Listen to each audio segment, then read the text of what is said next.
Buenos días, Emma. Mucho gusto. Mi nombre es Karina Sic. Soy originaria de Uspantán, el Quiché. Soy maya quiché. También trabajadora social. Soy miembro de Divergencia Colectiva. Estoy muy agradecida con el universo, con el tiempo por habernos proporcionado este espacio. Para mí es muy importante esta conversación con usted porque creo que es necesario que las mujeres indígenas fortalezcamos vínculos entre las diferentes generaciones, las jóvenes y mujeres como usted que ya han tenido una trayectoria académica pero también personal de enfrentarse, ¿verdad?, a este mundo, a este contexto que tiene muchas limitaciones a las mujeres indígenas. Entonces, pues agradecida con este espacio. Y pues me gustaría que usted se presentara con nosotros. Mucho gusto, Karina. Enhorabuena y en el día del calendario maya, en el día del Nahual Mosh, tengo esta oportunidad también de entablar diálogo con usted. Yo soy Emma Delfina Chirish García, originaria de Chixot. Bueno, de alguna manera he estudiado, siempre cuando dijo mi papá sería bueno que estudiaras porque ya vi que otras familias están estudiando. La idea vino de mi papá y entonces mi mamá decía que no. Mi mamá, yo creo que en el fondo te voy a perder si vas a la escuela. No entendía yo en ese momento cuál era la pérdida. Pero ahora digo yo que podemos ser como cómo aprender de los espacios sin perder nuestra identidad y nuestra lucha. A mí me ha tocado el campo académico, pues no le voy a decir que todo ha sido fabuloso, excelente, pero yo creo que esa parte me ha invitado. El hecho de entrar a la academia me ha invitado con más profundidad a tocar nuestras raíces, nuestra historia, nuestras luchas, principalmente el de mujeres indígenas y el de pueblos indígenas y seguramente también de los demás pueblos y sectores de nuestra sociedad. Entonces me alegra de que hoy estemos aquí dialogando.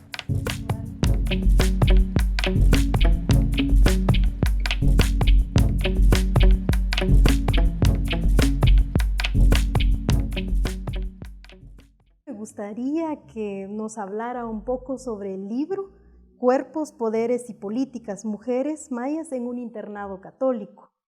Pues en lo personal me siento muy identificada, también yo estudié en un internado católico y pues nos gustaría que nos diera el marco histórico en que se desarrolla este proceso, también la descripción del libro. Eso sería principalmente. Bueno, yo creo que la motivación vino de una compañera de mi promoción, exalumna del internado. Ella es Dolores Esquit y me dice, mira, vos que escribís, ¿por qué no escribís la historia del Socorro? Me quedé pensando, la verdad, dije yo, ay, no me darían ganas de escribir porque, bueno, siempre me meto a temas que no se toca, temas tabú, me arriesgo y digo yo, esto no lo miro, lo que he escrito no lo miro en los libros, no lo miro en la educación nacional, en la educación oficial. Entonces yo creo que la motivación ha sido para mí y se los traslado a las nuevas generaciones para decir que atrevámonos a hacer cosas diferentes. Se podría decir también a ser transgresoras o transgresores, porque no podemos seguir viviendo en una sociedad muy conservadora. Regresando con lo del libro. Efectivamente, yo le hice caso a Dolores Esquit y entro a plantearme el asunto del internado. Sí, pero ¿qué voy a escribir yo del internado?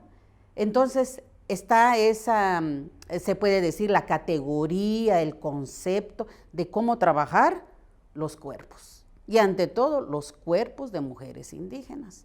Y entonces hago esa vinculación entre internado y los cuerpos.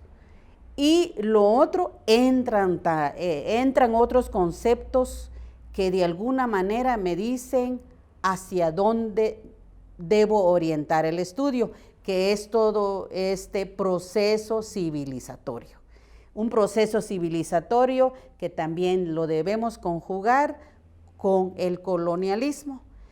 Entonces, porque el colonialismo no lo debemos entender que es una parte histórica, es mi pasado, ahí se quedó, no lo muevo, no. Es cómo traer, porque de alguna manera, por ejemplo, cuando hacemos los tejidos, hay toda una trama que sigue, y para mí eso es el colonialismo actual. Sigue, y sigue como pensamiento, como ideología, y cuando ya hacemos una observación más minuciosa, está en las políticas y en nuestras actitudes.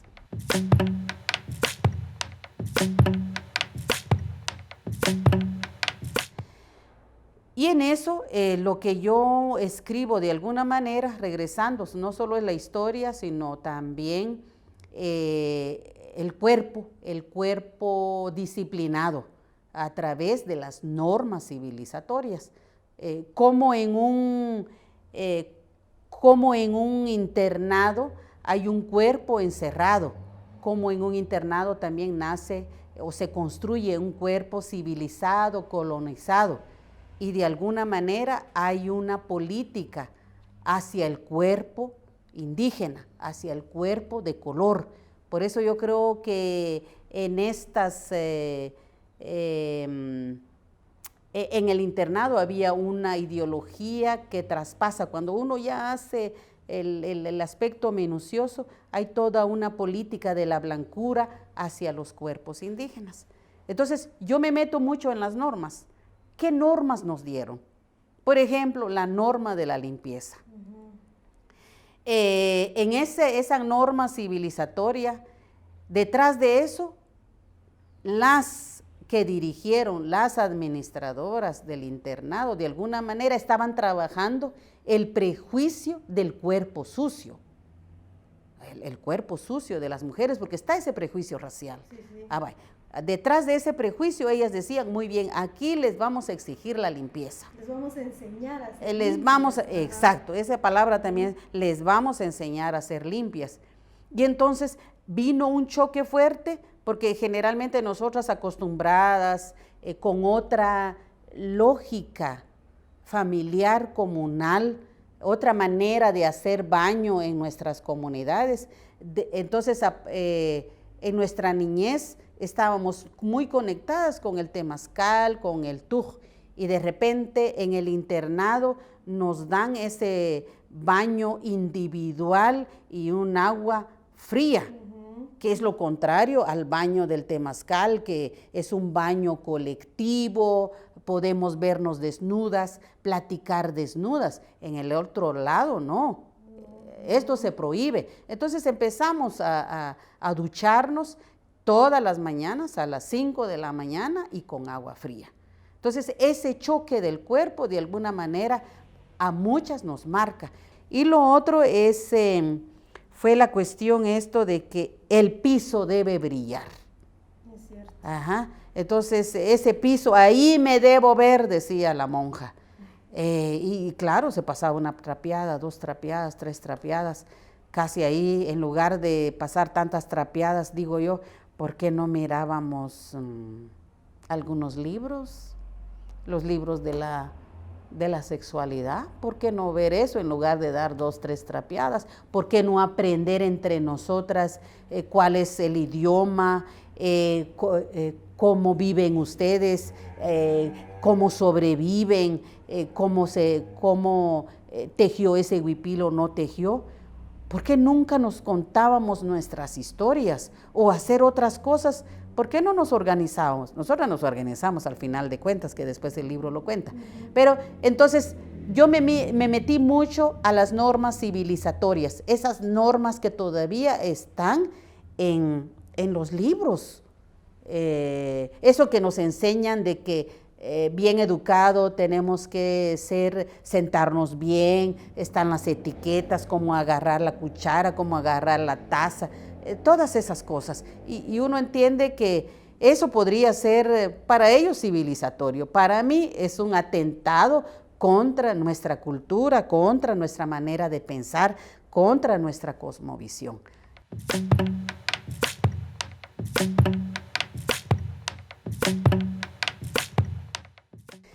Y el otro, también podemos vincular que es una política de Estado. Hay una política de Estado que permanece ahí, pero también una política que abraza la política de evangelización. Entonces, al final, ¿qué hacen estas políticas? ¿Qué hacen estos internados? En otras palabras, es matar al indio o matar a la india que hay dentro. Esa es la clave.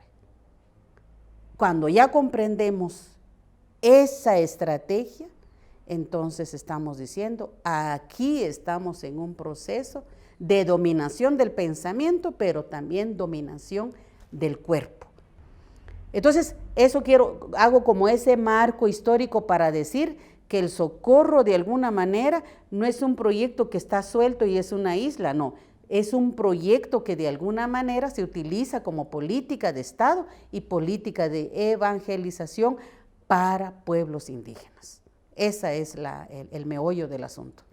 Entonces, ahí está que también en otros lugares, en la escuela como tal, en los otros institutos, en la iglesia, en la universidad, por ejemplo, es lo mismo. ¿Por qué? Porque el pensamiento civilizatorio, esa ideología de la blancura, está metido en la estructura. Y cuando se mete en la estructura, de alguna manera todas las instituciones hegemónicas lo van transmitiendo. Y hay también, yo creo que hay que hablar esa palabra, como están transmitiendo, están en ese proceso de enseñanza, aprendizaje, hay todo un proceso también de cómo internalizamos esa opresión. Y cuando ya lo internalizamos, también transmitimos de esa manera. Y nos podrán ver vestidas de indígenas, pero con un pensamiento también occidental. ¿Por qué? Porque internalizamos. Entonces, en lugar de sentir el orgullo de esta parte de ser yo perteneciente a una familia, a una comunidad y a un pueblo, entonces tenía que olvidar todo esto para ser mujer educada, civilizada, cristianizada. Entonces, matar a la india es tomar lo que dice la educación oficial y olvidar lo que aprendí en mi familia, en mi comunidad. Anulando ese conocimiento que una ya trae o que uno ya llevaba al entrar al internado. Exacto. O sea, desaparecerlo totalmente, invalidarlo de alguna forma.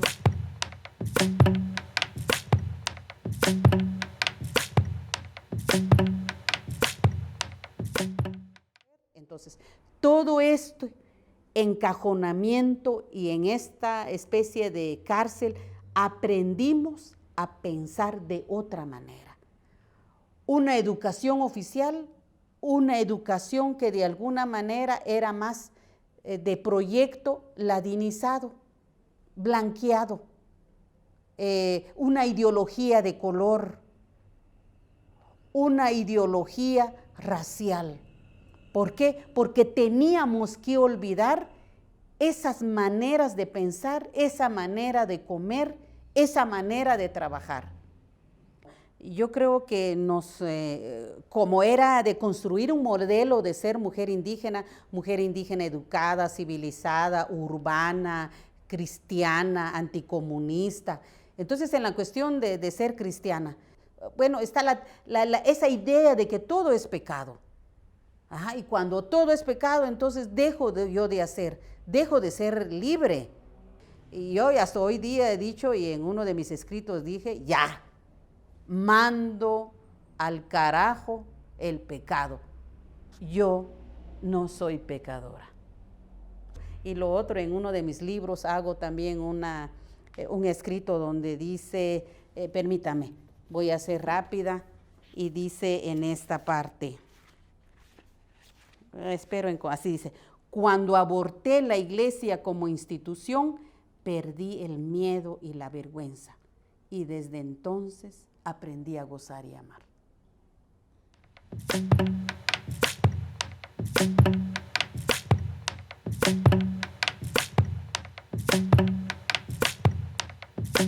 Emma, cuando hablamos sobre la colonización del cuerpo o de los cuerpos, ¿cuál es la importancia que tiene este análisis en el contexto actual, tanto para las juventudes indígenas como para las generaciones que nos anteceden a los jóvenes, por ejemplo? ¿Cuál es esa importancia que tiene este tema? Yo creo que una manera de entrar al tema del colonialismo del cuerpo es hacer el análisis sobre la creación de binomios. Por ejemplo, algunos dicen es que yo me siento superior y tú eres inferior. Yo soy civilizada y tú eres incivilizada. Yo soy moderna y tú eres atrasada. Yo soy bonita y tú eres fea. Entonces, esa creación de binomios responden de una manera a ese colonialismo del cuerpo. Entonces, el colonialismo de alguna manera va a dar como exaltación, privilegio al conocimiento eurocéntrico, pero también a la ideología de la blancura, al color de la piel. Entonces, todo aquello que suena como lo indígena, lo maya, se mira como malo, atrasado, feo, y eso no nos trae la modernidad, eso no nos lleva al progreso, sino es mejor la educación occidental. Sí, pues estos mecanismos no solamente se reflejan en el internado, sino nos damos cuenta de que en cualquier espacio urbano se tiene esa lógica de matar a la india de todas las formas que se pueda, ¿verdad? El asesinato a la india, digamos, o del indio, también ha sido una política de Estado que se refleja en lo económico, en la cotidianidad, y es lo que se sigue reproduciendo en otros espacios culturales, en donde se sigue folclorizando a la mujer y sobre todo reduciéndola como algo ornamental. Un objeto. Ajá. Entonces yo recojo eso.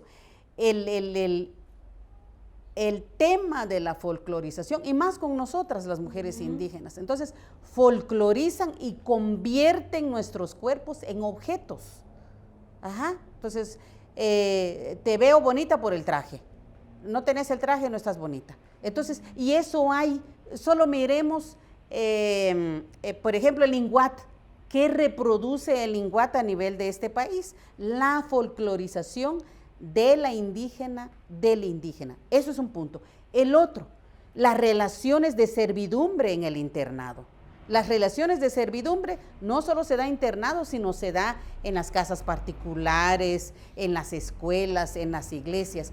Por ejemplo, está esa relación, yo soy tu patrona, haceme esto, barré esto, cociná, hacé lo demás. Pero inclusive el lenguaje, o cómo nos ven en la ciudad. Cuando estudié en la universidad, tuve una amiga de Ciudad San Cristóbal, y todas las veces que yo la fui a visitar o a hacer tareas con ella, siempre hubo una persona que me preguntó, ¿y usted en qué casa trabaja? O sea, reforzando, digamos, ese prejuicio de que las mujeres solamente podemos estar O sea, si llegamos a esos espacios, a lo único que podemos llegar es a trabajar, a una casa, a servir. Y en todo esto hay relaciones de dominación. Entonces, como yo te domino, como yo te alieno, como yo te voy a poner un cuerpo a mi servicio. No solo desde el punto de vista del patriarcado, porque también con esto quiero decir que no solo existe un patriarcado. Hay patriarcado indígena, pero hay que verlo muy bien y no solo vienen algunas feministas urbanas blancas y dicen, todo esto es patriarcado. Momento, ¿cómo es el patriarcado indígena? ¿Lo han visto? ¿Lo han comprendido y lo han estudiado? ¿O solo les sale porque les encanta repetir?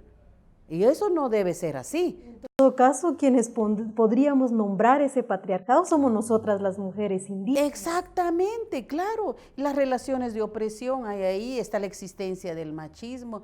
Estamos pidiendo que la dualidad y el equilibrio se dé de alguna manera en relaciones de igualdad. Eso lo estamos pidiendo a gritos, pero ya no la violencia contra la mujer indígena.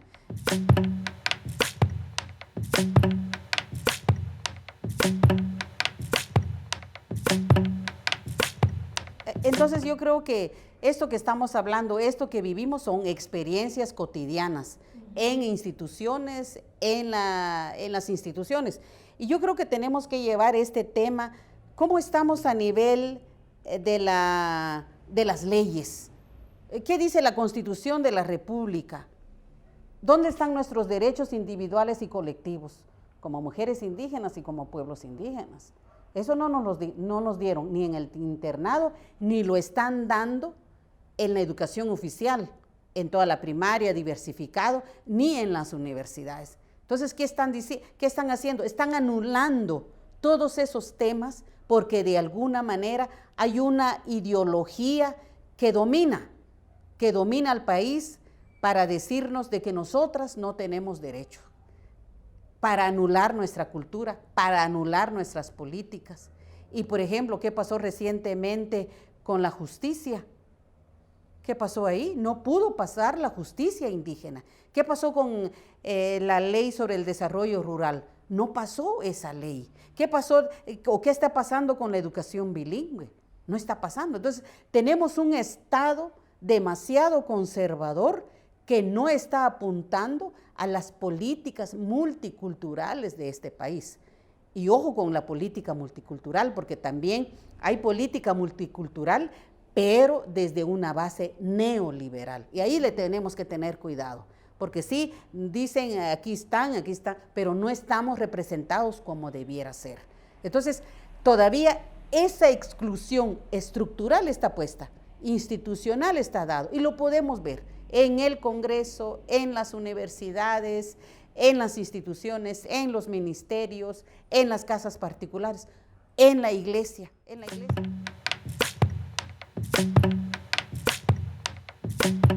Usted, Emma, nos mencionaba y nos explicaba esas formas en que se expresa el colonialismo del cuerpo, en la cotidianidad, en el sistema en el que vivimos, en cómo nos relacionamos. ¿Cuál sería o podría ser el punto de partida para descolonizarnos? Yo creo que los caminos son varios, diferentes, múltiples, porque también somos heterogéneos y diversos.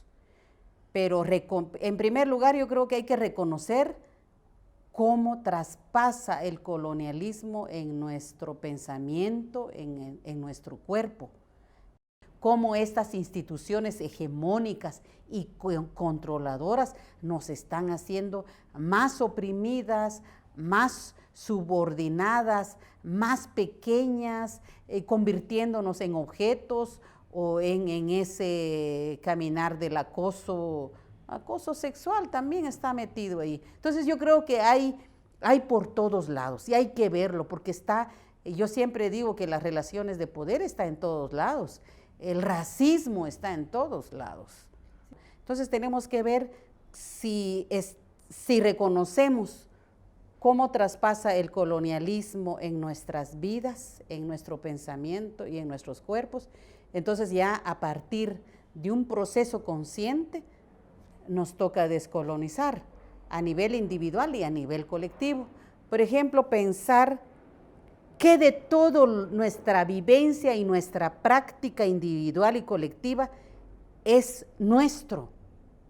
No desvincularnos, no sentirnos ajenos, no anular lo otro. Exacto, porque lo tenemos. Hay comida indígena, economía indígena, política indígena, arte indígena, traje indígena, identidad individual y colectiva en lo que somos.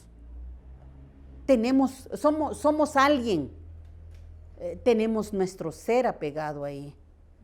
Y entonces también los derechos van enlazados en esa parte. Tenemos valores, principios, una espiritualidad también. Espiritualidad indígena. Entonces, eso que tenemos, yo lo agarro y me sitúo ahí para decir, cuando digo yo me sitúo ahí para decir, yo soy, ¿quién soy yo? Yo soy mujer indígena cachiquel, soy de Chichot. Ya me estoy posicionando y me sitúo como tal. Y nombrando también, porque generalmente es el otro quien nos ha estudiado, quien nos ha nombrado, exacto, quien nos ha mencionado. También como usted dice, ya situados o situadas en ese conocimiento, en esa identidad, también nos podemos nombrar, exacto, existir. Exacto. Y luego...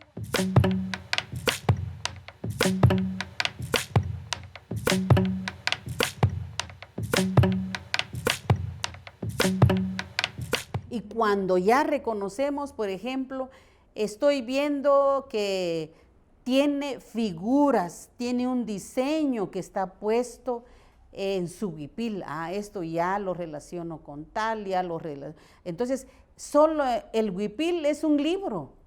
El huipil tiene historia. El huipil le conecta a usted con su madre, con su abuela, con su bisabuela. Ahí está el hilo de pertenencia. Ahí está. Entonces ahí, por ejemplo, solo es en el traje.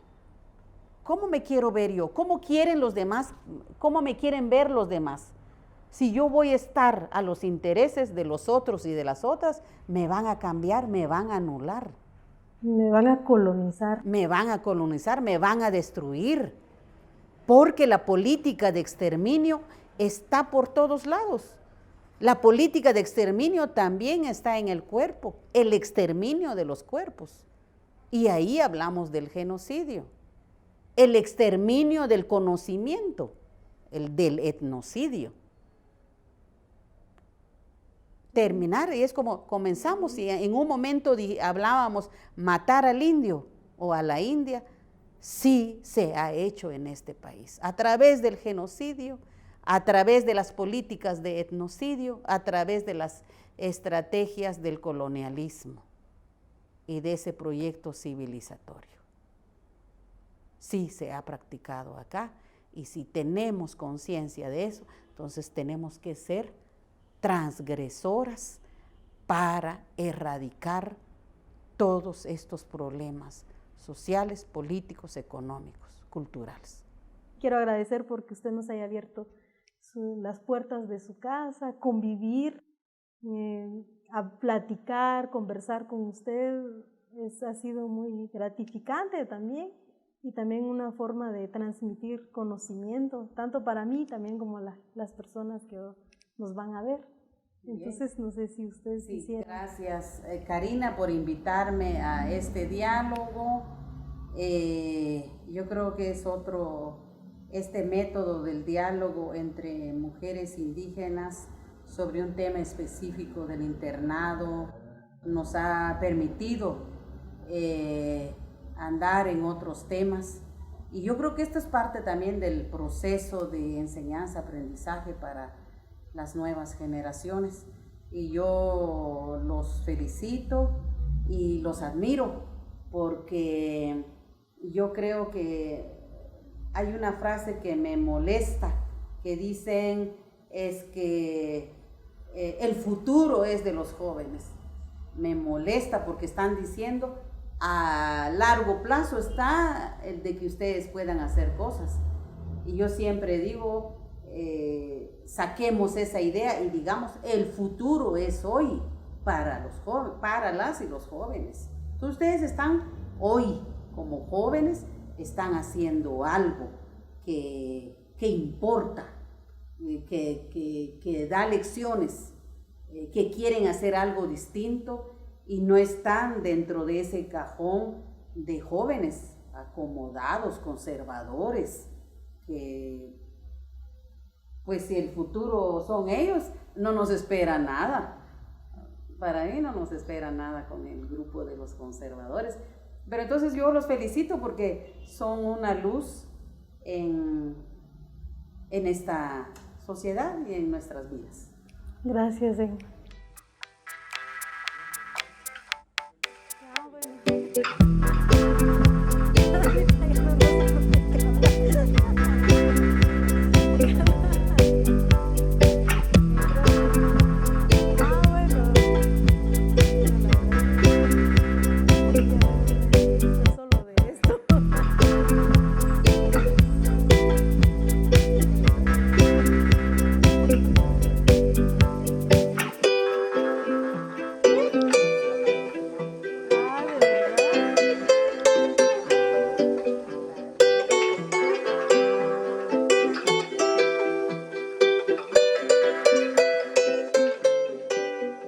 Vale la pena vivir.